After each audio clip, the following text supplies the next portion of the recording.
దేవుని నామానికి మహిమ కలుగును గాక.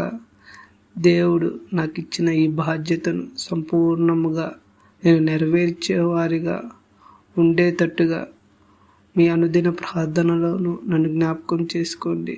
దేవుడిచ్చిన ఈ తలాంతును ఆదికాండం నుండి ప్రకటన గ్రంథం వరకు ప్రతి ఒక్క అధ్యాయము మీతో పంచుకుని ఆత్మీయతలోను ఎదిగేవారిగాను దేవుని రాజ్యము స్థాపించేవారిగాను మనందరము ఉందుముగాక.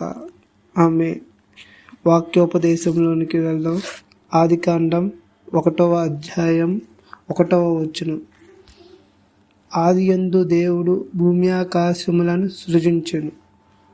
అంటే ప్రారంభంలో దేవుడు సమస్త సృష్టిని, ఆకాశము మరియు భూమిని సృష్టించాడు. దేవుడే సృష్టికర్త.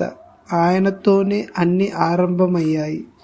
మన జీవితం కూడా ఆయనతోనే ప్రారంభం కావాలి. దేవుడు మిమ్మల్ని దీవించునుగాక. ఆమేన్.